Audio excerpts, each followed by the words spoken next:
siang.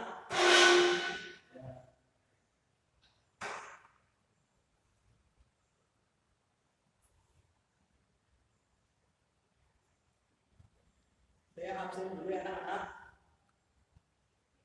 Abdul Munir, Haji, Bagus, Chandra, Dadang. Sebelumnya, Assalamualaikum warahmatullahi wabarakatuh. Untuk memulai mata pelajaran pada siang hari ini, alangkah baiknya berdoa menurut agama dan kepercayaan masing-masing. Berdoa dimulai.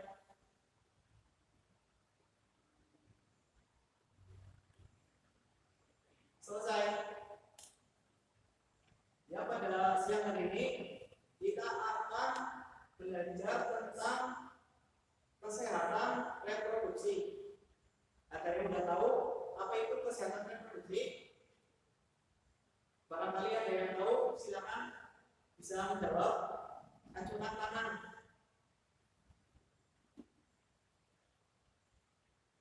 Tidak ada?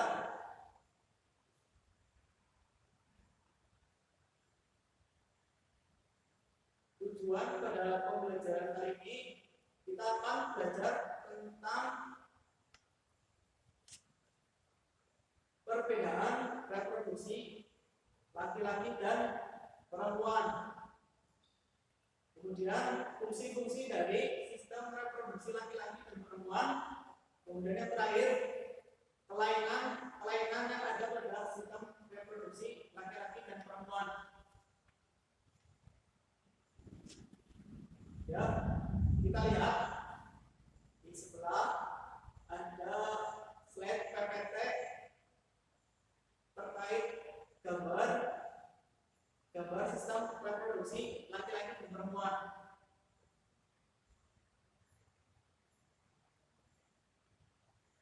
Pengertian kesehatan reproduksi. Kesehatan reproduksi adalah suatu keadaan kesehatan yang sempurna baik secara fisik, mental, dan sosial, dan bukan semata-mata terbebas dari penyakit atau kecacatan dalam segala aspek yang berhubungan dengan sistem reproduksi, fungsi serta prosesnya. Jadi di sini dijelaskan bahwa kesehatan reproduksi tidak semena-mena tentang kesehatan fisik, kesehatan mental, dan juga kesehatan sosial, melainkan ada kesehatan reproduksi. Reproduksi sendiri adalah cara makhluk hidup untuk berkembang biak atau melestarikan keturunannya. Kemudian di sini dipaparkan sistem reproduksi laki-laki, yaitu ada lubang penis, kepala penis, testis, skrotum, vas deferens, uretra, kelenjar prostat, dan ada kandung kemih.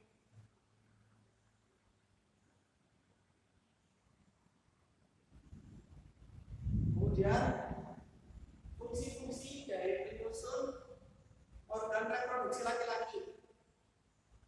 Yang pertama yaitu adalah penis. Penis adalah organ vital pria yang digunakan untuk berhubungan seksual. Di saat mencapai klimaks seksual, sperma keluar melalui saluran dalam penis. Kemudian yang kedua adalah skrotum.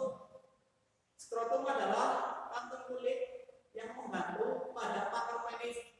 Kantung kecil dan berotot ini melindungi testis beserta saraf dan pembuluh darah. Kemudian yang ketiga ada testis. Testis adalah organ paling penting dari sistem reproduksi laki-laki yang terletak di dalam skrotum.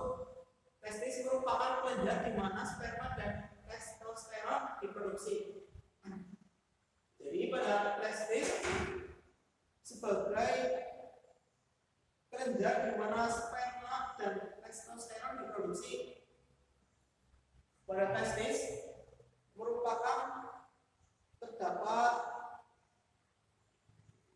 cairan semen atau sperma yang berfungsi untuk membuahi sel telur sehingga nanti akan menjadi zigot, kemudian lama-kelamaan akan menjadi janin dalam rahim perempuan.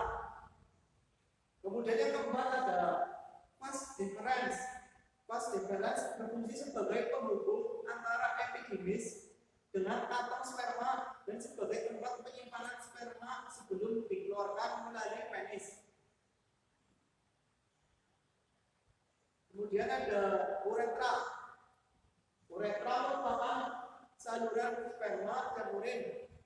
Uretra berfungsi sebagai pembawa sperma dan urin keluar tubuh melalui penis. Jadi uretra ini adalah saluran atau penghantar sperma dan urin keluar tubuh melalui penis.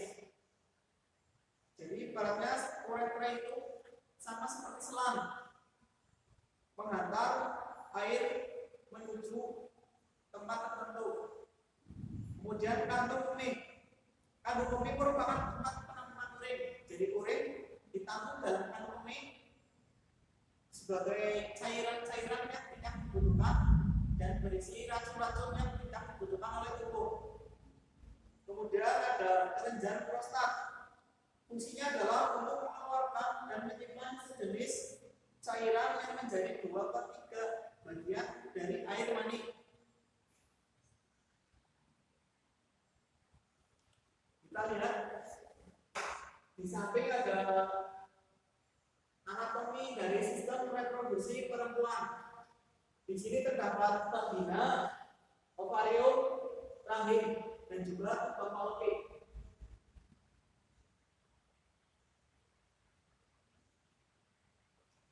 Mungkin ada yang ingin ditanyakan dari sistem reproduksi perempuan pada slide di samping. Ya, kalau tidak ada, kita lanjut. Fungsi-fungsi penyusun organ reproduksi perempuan. Yang pertama yaitu vagina. Fungsi organ satu ini adalah sebagai jalan lahir bayi saat persalinan serta tempat keluarnya darah saat menstruasi. Vagina juga menjadi jalur akses sperma untuk menuju rahim. Kemudian yang kedua, rahim. Rahim memiliki banyak fungsi penting dalam proses reproduksi. Selama siklus menstruasi normal, lapisan rahim endometrium akan diselimuti dengan gumpalan darah yang menebal. Hal ini dilakukan sebagai upaya untuk mempersiapkan kehamilan. Apabila tidak ada pembuahan, maka gumpalan darah tersebut akan turun dan keluar melalui vagina. Nah, proses keluarnya darah inilah yang disebut sebagai menstruasi. Jadi menstruasi adalah gumpalan darah yang menebal, kemudian tidak adanya terjadi pembuahan yang dilakukan oleh sperma, kemudian darah itu akan dikeluarkan oleh tubuh melalui vagina, dan inilah yang disebut sebagai menstruasi. Kemudian ovarium. Ovarium berfungsi untuk menghasilkan sel telur dan hormon seks wanita seperti estrogen dan progesteron. Ovarium merupakan tempat terjadinya pembuahan antara sel sperma dengan ovarium. Kemudian jika terjadi pembuahan, maka akan menuju pada rahim, kemudian akan menjadi sel zigot dan menjadi janin dalam kandungan rahim. Kemudian yang terakhir ada tuba Fallopi. Tuba Fallopi adalah dua kaki panjang dan tipis yang membentang dari ujung mana dan ini pada bagian atas rahim ke ujung ovarium. Organ ini berfungsi sebagai saluran untuk sel telur yang bergerak dari ovarium menuju rahim. Konsep ini alias pembuahan sel telur oleh sperma terjadi di saluran tuba Fallopi.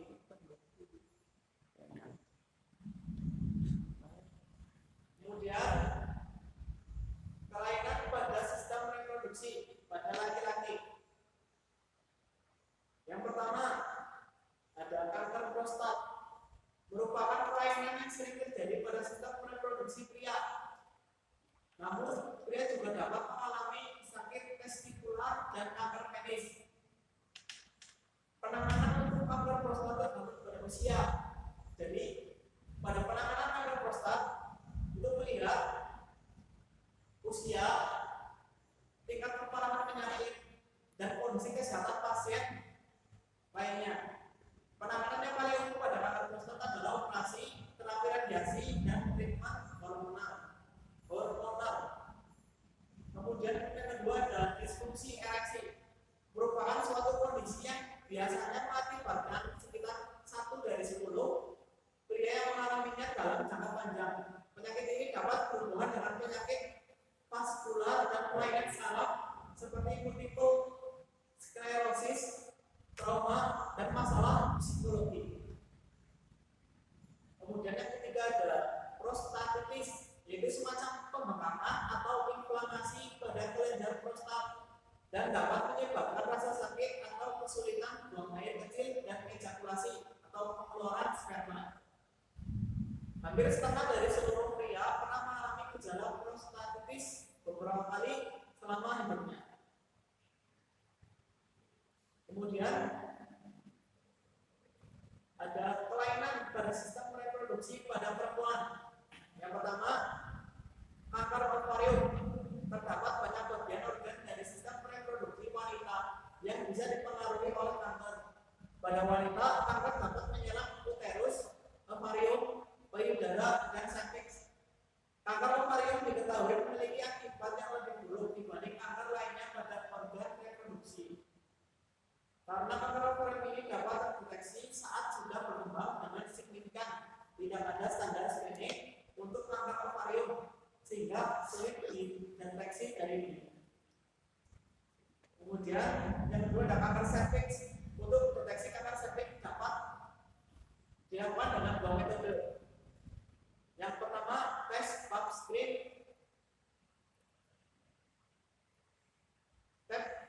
Tes pap smear untuk perubahan seluler di dalam cervix disebut sitologi. Sementara tes human papillomavirus genital atau HPV mengidentifikasi keberadaan infeksi dengan HPV, yaitu strain yang berhubungan dengan kanker cervix. Kemudian ada infeksi jamur pada vagina, merupakan penyakit yang juga sering menyerang sistem reproduksi wanita. Sebagian besar dapat ditangani dengan menggunakan obat jamur yang tersedia di pasaran. Pembengkakan pelvik dapat terjadi karena infeksi organ reproduksi wanita termasuk uterus dan ovarium, penyakit menular seksual seperti gonorrea atau persalinan, dan chlamydia merupakan jenis penyakit yang diakibatkan oleh pembengkakan pelvik. Kemudian dari situ ada yang ditanyakan,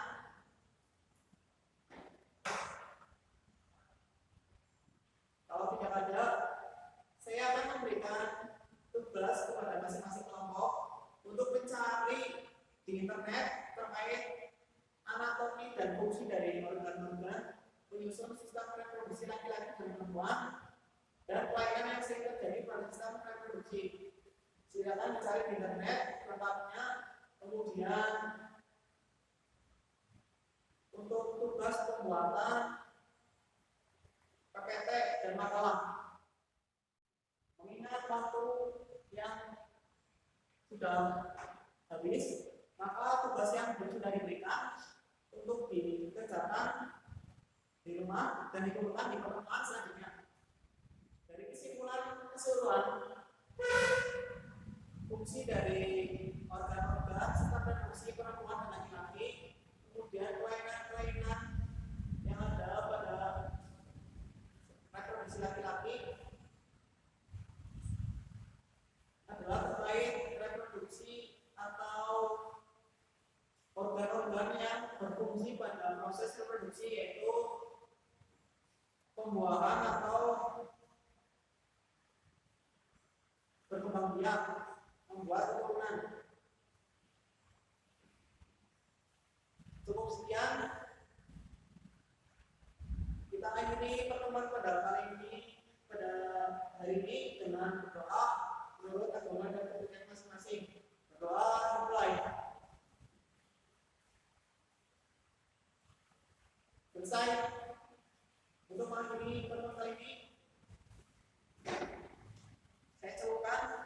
Wassalamualaikum